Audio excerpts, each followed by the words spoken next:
அனைவருக்கும் வணக்கம். வேர்க்கடலை வறுத்தலாம். இது எதுக்கு வரும்னு பார்த்தீங்கன்னா, ஒரு வீட்டில் ஒரு ஸ்வீட் பம்ப்கின் பூசணிக்காய் இருக்குது. அது வந்து ஒரு பெரட்ட போகிறோம். ஊர்லேருந்து ஒரு 6 மாதம் 6 மாதம் ஆகுது. சரி செஞ்சிடலாம், ரொம்ப நாளாக இப்போ செய்ய போகிறோம்.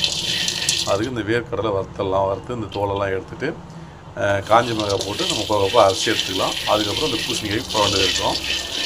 அதுக்காக வறுக்கிறேன். நல்லா வறுத்தலாம். இப்போது இந்த அளவுக்கு ஒரு கூட போடுங்க. இப்போ எடுத்துடலாம். நல்லா குழம்பு பொரிய ஆரம்பிச்சிருச்சு, வெடிக்க ஆரம்பிச்சிருச்சு. அளவு வறுத்தா போதும். இப்போ எடுத்துடலாம். இதை அப்படியே ஆறுனதுக்கப்புறமா தோலை எடுத்துகிட்டு ரெடி பண்ணிக்கலாம். ஓகேங்களா? பூசணிக்காய் வரவங்க ஊரில் இருந்துன்னு ஒரு 5-6 மாதம் ஆகிடுச்சு. நல்லா சூப்பராக பழுத்துருக்கு. க்ளீனாக கட் பண்ணிடலாங்க. இதிலேருந்து பல ரெசிபி செய்யலாம். அப்படியே பெரட்டலாம், ஒரு சப்பாத்திக்கு பொடி மாஸ் செய்யலாம், அடுத்து பார்த்திங்கன்னா ஒரு அல்வா செய்யலாம், இன்னும் பல விதமான ரெசிபி செய்யலாம். ரொம்ப சூப்பராக அருமையாக டேஸ்ட்டாக இருக்கும். ஒரே காய். ஓகேங்களா? இப்போ இதை நம்ம வந்து கட் பண்ண போகிறோம். கட் பண்ணிட்டு தேவையான பீஸ் கட் பண்ணி சைஸில் கட் பண்ணிக்கலாம். ஊரில் இருக்கிற பீஸ் இது. ஓகேங்களா?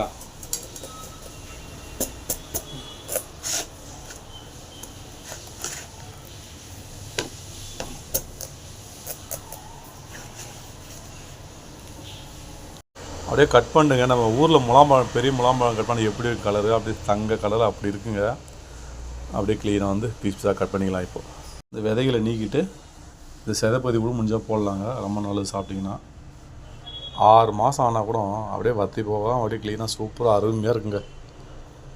இது வருஷ கணக்காக வைக்கலாங்க. நல்லா பழுத்துச்சுன்னா பழம் வருஷ கணக்கு வைக்கலாம், ஒன்றுமே ஆகாது. அப்படி ஒரு இந்த பூசணிகள் நன்மைகள் இருக்குது. இந்த நன்மைகளும் அதிகமாகவே இருக்குது. க்ளீனாக கட் பண்ணிக்கலாம். இப்போது ஆகிட்டுருக்கு. அப்படி கையில் கசக்கினாலே போதுங்க. அதுக்கப்புறம் க்ளீனாக தோல் வந்துடும். இல்லை நம்ம ஊரில் வந்து அரிசி அழகிற படி இருந்தால் மேலே ஊற்றினாலும் சரியாயிடும். ஓகேங்களா? போல் க்ளீனாக கசக்கிங்கன்னா தோலெல்லாம் க்ளீனாக வந்துடுங்க. அப்போ உடச்சிட்டு க்ளீனாக ரெடி பண்ணிக்கலாம். ஓகேங்களா? கடலை க்ளீனாக தோல் எடுத்தாச்சுங்க. இப்போ மிக்சியில் போட்டுடலாம். இதை அது கூட காஞ்ச மிளகா போட்டுடலாங்க. கூடவே காஞ்ச மிளகா தேவையான அளவு போட்டுடலாங்க. இப்போ குழப்பாக அரைச்சிடலாம். பாருங்கள், குழப்பாக அரைச்சாச்சு. ரொம்ப நைஸாக அரைச்சின்னா எண்ணெய் வர ஆரம்பிச்சிடும். ஒரு மாதிரி இந்த பளபளப்பு வராது. அதனால் ஒரு பதமாக பார்த்து கட்ட அரைச்சிங்கன்னா இந்த ரஃப்பாகவும் இருக்கும், சூப்பராக இருக்கும். இதே இன்னும் ஒரு 10 சுற்று விடுங்க, அப்படியே இந்த கட்டிகிட்டே வந்துடும், எண்ணெய் வர ஸ்டேஜ் வந்துடும். ஓகேங்களா? இது கரெக்டாக இருக்குது. இப்போ அந்த பூசணியை வந்து அப்படியே தங்க கலரில் அருமையாக இருக்குங்க. அப்படியே க்ளீனாக செஞ்சிடலாம். பூசணி அது பெட்டல் செய்ய பாருங்க. தேவையான பொருள் பூசணி வந்து க்ளீனாக கழுவிட்டு அந்த விதைகளை நீக்கிட்டு க்ளீனாக கட் பண்ணி எடுத்துருக்கோம். வேர்க்கடலை, மிளகாய் வந்து நல்லா ரெடி பண்ணி வச்சுருக்கோம். இது கொத்தமல்லி, வெங்காயம், கடுகலப்பு, எவ்வளோ உப்பு, கருவேப்பிலை, ட்ரை கருவேப்பிலை, காஞ்ச கருவேப்பிலை, பூண்டு, இவ்வளோ தாங்க. எண்ணெய் ஊற்றியில் எண்ணெய் கடுப்பு தாளிச்சிட்டு சூப்பராக அருமையாக செய்ய போகிறோங்க. எண்ணெய் ஊற்றியாச்சு, சூடாகட்டும். அந்த ஒரு பூசணிக்கெல்லாம் இவ்வளோ தான் விதை கிடச்சிது. இது காய வச்சிடலாம். காய்ச்சிட்டா நம்ம தோல் எடுத்து அப்படியே சாப்பிடலாம். இல்லை வேறு ரெசிபி கூட செய்யலாம். அந்த அல்வா செய்யும்போது யூஸ் பண்ணலாம், பயன்படும். இப்போ இதே வந்து தோல் எடுத்த பூசணி விதைகளை வாங்க போனால் 800, 1000 அப்படிலாம் கேஜி இருக்குது. சில இடத்துல 400 அப்படிலாம் இருக்குது. நம்ம வந்து இதை அப்படியே சாப்பிடலாம். இல்லை நம்ம அல்வா செய்யும்போது பல ரெசிபி செய்யும்போது பயன்படுத்திக்கலாம். இதை அப்படியே காய வச்சிடலாம். காஞ்சிடுச்சிங்க. கருவேப்பிலை போட்டுடலாம், கடுகளை போட்டுடலாம், இடிச்ச பூண்டு போட்டுடலாங்க. இடிச்ச பூண்டு போட்டாச்சுங்க. அடுத்து வெங்காயம் போட்டாச்சு. நல்லா ஃப்ரை ஆகட்டும். இது கூடவே நம்ம உப்பு தேவையான உப்பு போட்டுடலாம். இதையும் போட்டு நல்லா ஃப்ரை ஆகட்டும். இப்போ வெங்காயம் நல்லா ஃப்ரை ஆகிடுச்சு. கருவேப்பிலை போட்டுடலாங்க. அது கூட கொஞ்சம் கொத்தமல்லி போட்டுடலாம். அதையும் போட்டு ஒரு கலக்கிங்க. இப்போ நம்ம பூசணிக்காய் சேர்த்துடலாம். அதில் பெரிய பூசணிக்காய் தான் கொஞ்சம் அதிகமாக இருக்குது. லாஸ்ட்டாக தான் நம்ம வேர்க்கடலை சேர்க்க போகிறோம். பூசணிக்காய் சேர்த்துடலாம். இப்போ வானில் ஃபுல்லாக வரும். புளி குண்டமாக இருக்கும். நம்ம பெரட்டின இதில் பண்ணலாம் சரியாக வராது. அப்படியே துணி எடுத்துட்டு புளி தான் உண்ணும். பூசணியை போட்டாச்சுங்க. அப்படியே எல்லாம் புளி விடலாம். அப்படி புளிக்கு தான் உண்ணும். ஏன்னா கேண்டில் வந்து கலக்கலாம் முடியாது. கலக்கினா கீழே விடுவோம். வானில் ஃபுல்லாக இருக்குது. நல்லா வேக அப்படியே நல்லா கலக்கி விடுங்க. ஓகேங்களா? அப்படியே நல்லா வேகும். தண்ணி வந்து தேவை இருக்காது. இந்த உள்ள தண்ணியே போதும். வேக தண்ணி கரெக்டாக ஆகிடுங்க. இல்லை அப்படியே தண்ணி வேணும்னா ஒரு 1/2 கிளாஸ் தண்ணி ஊற்றிக்கலாம். ஜாஸ்தி தேவையில்லை. தண்ணி தேவையில்லை. தேவைப்பட்டால் மட்டுமே ஒரு 1/2 கிளாஸ் ஊற்ற வேண்டியிருக்கும். ஓகேங்களா? நல்லா குழி கொடுங்க. க்ளீனாக வெந்த சூப்பராக வெந்துடும். அப்படியே நீ தங்க கலரில் பூசணிக்காய் பெனிஃபிட்ஸ் பார்த்தீங்கன்னா சூப்பர் பெனிஃபிட்ஸ். இந்த பூசணிக்காய் அதில் ஸ்வீட் பம்கினில் பெனிஃபிட்ஸ் பார்த்தீங்கன்னா நிறைய இருக்குது.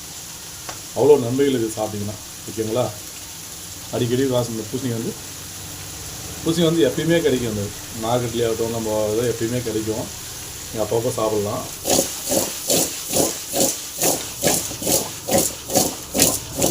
நல்லா கலை விட்டே இருங்க. நல்லா வேகட்டும். அது நல்லா வேக அப்படியே கலை விட்டுருங்க. தண்ணி ஊற்றலைங்க. தண்ணி ஊற்றதான் செஞ்சுட்ருக்கேன். அப்படியே வேகம் அப்படியே புளி கொடுங்க. சூப்பராக வெந்துடும். ஓகேங்களா? ஒரு 10 நிமிஷத்தில் வெந்துடும். 10 நிமிஷம் தான் அதிகம் வெந்துடும். இப்போ நான் சூப்பராக வெந்துருக்கு. 2 நிமிஷம் எடுத்துடலாம். நல்லா வெந்துடுச்சு. 2 நிமிஷம் தான் எடுத்துடலாங்க. தண்ணியே ஊற்றலைங்க. அப்படியே க்ளீனாக வெந்துகிட்டு இருக்கு. ஓகேங்களா? குழி தான் ஓட்டும். இப்போ தான் லாஸ்ட்டாக வந்து நம்ம இந்த கரண்டி போட்டு திள்ளி போடுறோம். தோசை திள்ளி போட்டு திள்ளி போடுறோம்.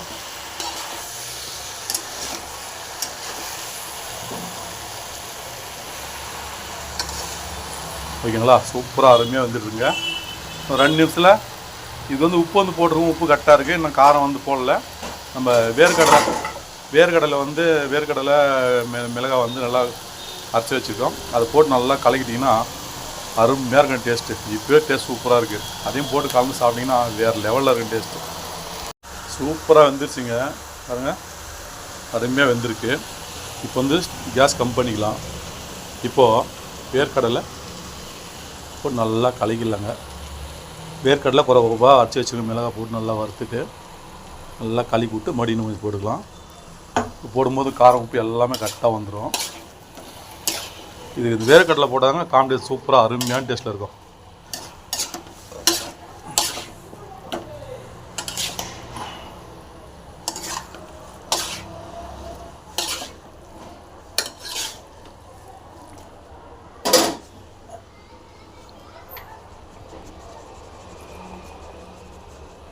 வேர்க்கடலை இப்படி பொடி பண்ணி வச்சிட்டிங்கன்னா போட்டு நல்லா ஒரு கலக்கிடுங்க. அருமையான டேஸ்ட்டு வந்துடுங்க.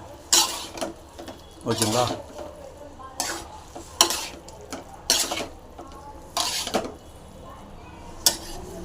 வேர்க்கடலை போட்டு நல்லா கலந்தாச்சுங்க. லாஸ்ட்டாக கொத்தமல்லி போட்டுடலாம். இதையும் போட்டு க்ளீனாக நல்லா கலந்துடலாம். இப்போது பூசணிக்காய் பாருங்கள், ஸ்வீட் பம்கின் பூசணிக்காய் ஊர்லேருந்து கொண்டு வந்தோம். நல்லா சும்மா சூப்பராக அப்படியே தங்க கலர் பழுத்துட்டு இருந்துச்சு. செஞ்சதுக்கப்புறம் பாருங்கள் அப்படியே தங்க கலர் தான் சூப்பராக அருமையாக இருக்குது. வேர்க்கடலாம் போட்டு சும்மா சூப்பராக அருமையாக செய்திடும். வேறு லெவலில் டேஸ்ட் இருக்குது. நீங்களும் பூசணிக்காய் அதை ட்ரை பண்ணி பாருங்கள். கண்டிப்பாக இந்த மருத்துவ குணங்கள் நிறைய இருக்குது. ஓகேங்களா? இந்த மருத்துவ குணம் என்ன அப்படிங்கிற என்ன நன்மைகள் அப்படின்றத லிஸ்ட்டாக வீடியோ லாஸ்ட்டில் லிஸ்ட்டாக சேர்க்குறேன். நீங்கள் பார்த்து தெரிஞ்சுக்கலாம். ஓகேங்களா? ஓகே காய்ஸ், வீடியோ பிடிச்சா லைக் பண்ணுங்கள், ஷேர் பண்ணுங்கள். வீடியோ வந்து எல்லாருக்கும் அமுச்சு விடுங்க. பார்க்கட்டும் எல்லோரும் ஷேர் பண்ணுங்கள். இது ஒரு சப்ஸ்கிரைப் பண்ணுங்கள், லைக் போட்டுருங்கப்பா. ஓகேங்களா? வாங்க எல்லோரும் பூஜை ரெடி பண்ணிட்டோம். சாப்பிட்லாம். இப்போது வேறு லெவல் டேஸ்ட்டில் இருக்குது. சாப்பிடுவோம். சூடாக இருக்குது.